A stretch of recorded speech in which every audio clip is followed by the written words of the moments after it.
Well, hello. I have not slept all night. I got stuff on my mind, but I'm here to tell y'all my last story time about my stomach growling in public. Now, this happened in a courtroom. So, y'all can just imagine, how humiliated, I was, but shit. There was one thing that I needed to stop doing is going places when I know I haven't ate anything because my stomach will growl and that will get people attention. So I had to go in the courtroom with my little sister at the time. And I'm thinking because I was like around 25 at this time. And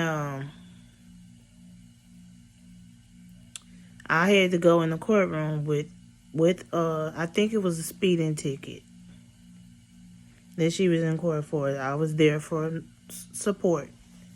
So I'm in the courtroom with her, and we just sitting down waiting for the judge to call her up there because the judge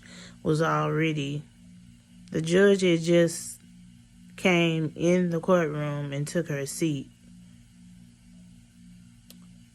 And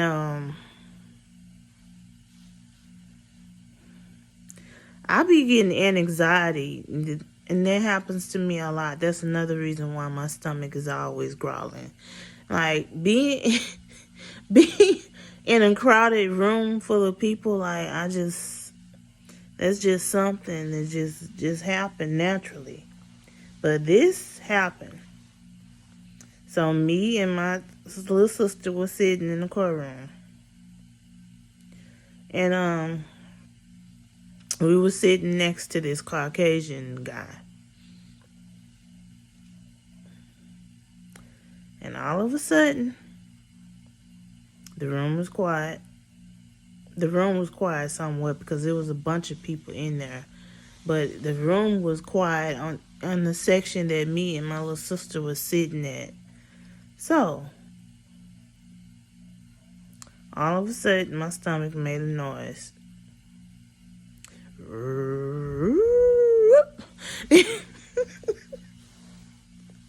I'm like, then my little sister looked at me and she was like, "Girl, didn't you eat before we came here?" I'm like, "No." She was like, "You gonna have to go and sit in the bathroom stall or something." And she whispered that to me. "You gonna have to go sit in the bathroom stall or something, bitch, because you not about to embarrass me." But my stomach just kept doing it and did it again.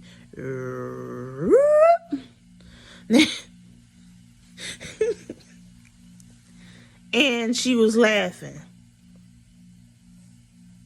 And then the Caucasian dude that was sitting next to her, all of a sudden he started laughing. And so therefore, there was nothing for that I could do but just laugh with them because it was funny. But at the same time, I could not help that. I could not control that. Because I always had a habit of going places in public and had not even ate nothing before I left home. Now I don't do that shit anymore. If I'm going somewhere and I know I'm gonna be gone for a long time, I'm gonna eat something before I leave the house. But yeah. And you know how, well, some of you know how it is when you're in the courtrooms. But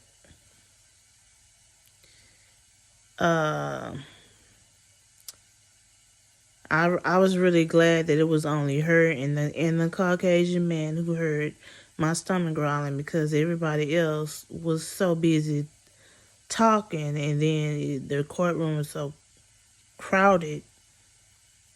Didn't nobody really hear it but them and myself because of where we were sitting at. We were way in the back. Thank goodness. But yeah, I'm not, like I said, this is why Anytime I went to beauty school, because I was always in beauty school back in those days, because I used to always sit in the back, afraid something like that was going to happen, thinking that I was going to get laughed at, which was something that really did happen one day. But yeah, either that or I would just come to beauty school late on purpose so I wouldn't have to deal with that. And then as soon as I walk in the beauty school and I go to the theory class, the first thing come out of my beauty school teacher mouth is, "You're late, you missed theory, and you missed a test." And I was very rebellious back then. I was like, oh well, I guess it missed me. I didn't give a damn. I didn't care, because like it was just like, I hate to be humiliated and embarrassed. So I'm really not trying to be the butt of no one's jokes. I was already kind of getting bullied and picked on at this particular beauty school on the north side of Houston in a ghetto neighborhood called Fifth Ward. I was not going to continue to be the butt of no one's jokes. Point blank in the period. If I was late, I was trying to be late. Oh well.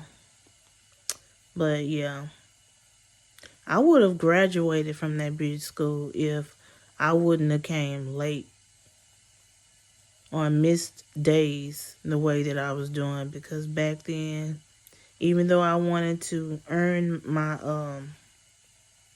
cosmetology certificate, and even though I wanted to earn my license to be a beautician, I just wasn't as serious about doing hair like that, because it's like there's such a ghetto neighborhood.